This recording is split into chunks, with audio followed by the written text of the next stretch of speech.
Ananias e Safira. Mas um certo homem chamado Ananias, com Safira, sua mulher, vendeu a propriedade, reteve parte do preço, sabendo também sua mulher. Então, levando uma parte, depositou aos pés dos apóstolos. Disse então Pedro: Ananias, por que encheu Satanás teu coração, porque mentiste ao Espírito Santo e retivesse parte do preço da herdade?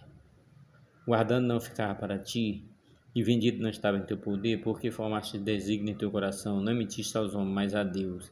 E Ananias, ouvindo essas palavras, caiu e expirou. E um grande temor veio sobre todos que isto ouviram. Levantando-se, os moços cobriram o morto, e transportando para fora o sepultaram. E passando em espaço quase 3 horas, entrou também sua mulher, não sabendo o que havia acontecido, e disse-lhe Pedro: Dize-me, vendeste por tanto aquela herdade? E ela disse: Sim, portanto. Então Pedro lhe disse: Por que é que entre vós concertaste para tentar o Espírito do Senhor? Eis aí a porta dos pés do que sepultaram o teu marido, e também te levarão a ti. E logo caiu aos seus pés e expirou. E entrando os moços, acharam morto e sepultaram junto do seu marido. E houve um grande temor em toda a igreja e em todos que ouviram essas coisas. E muitos sinais e prodígios eram feitos entre o povo pelas mãos dos apóstolos.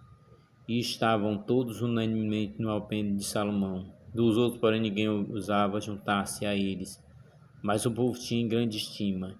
E a multidão dos que criam no Senhor, tanto os homens como mulheres, crescia cada vez mais, de sorte que transportavam os enfermos para as ruas e os punham em leitos e em macas, para que ao menos a sombra de Pedro, quando este passasse, cobrisse algum deles.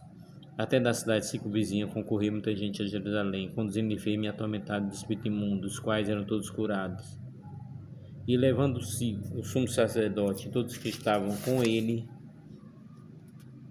e eram eles da seita dos saduceus, encheram-se de inveja e lançaram mão dos apóstolos e os puseram na prisão pública. Mas de noite o anjo do Senhor abriu as portas da prisão, atirando para fora, disse: Ide apresentai no templo, dizer ao povo todas as palavras desta vida. E ouvindo Elias, entraram de manhã cedo no templo e ensinavam. Chegando, porém, o sumo sacerdote e os que estavam com ele convocaram o conselho dos anciãos dos filhos de Israel e enviaram ao cárcere para que de lá os trouxessem.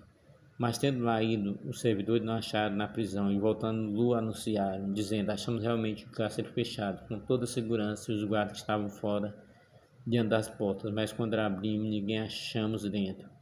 Então o sumo sacerdote, capitão do templo e chefe do sacerdote, ouvindo as palavras, estavam perplexos acerca deles e do que havia de ser aquilo. Chegando, anunciou-lhe, dizendo: Esses homens que encerraste na prisão estão no templo ensinando ao povo. Então foi o capitão com o servidor e o trouxe, não com violência, porque temia ser apedrejado pelo povo.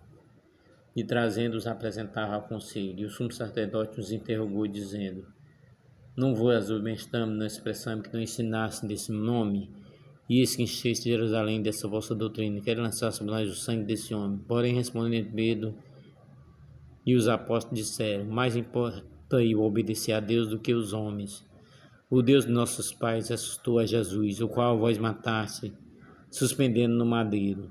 Deus com sua destra elevou a príncipe e salvador, para dar a Israel arrependimento e a remissão dos pecados. E nós somos testemunha acerca dessas palavras, nós e também o Espírito Santo que Deus deu àquele que lhe obedeceu.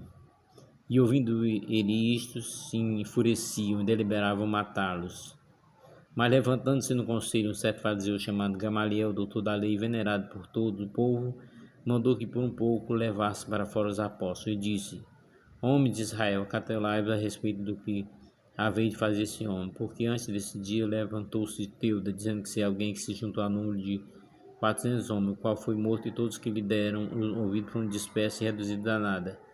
Depois disso levantou-se Judas, o galileu, no dia do alistamento, e levou muito povo após si, mas também este pereceu, todos que lhe deram ouvido foram dispersos. E agora digo-vos: dai de mão estes homens, deixai-o, porque se este conselho, esta obra de homens, se desfará, mas se é de Deus, não podereis desfazê-la, para que não aconteça seres também achados combatendo contra Deus.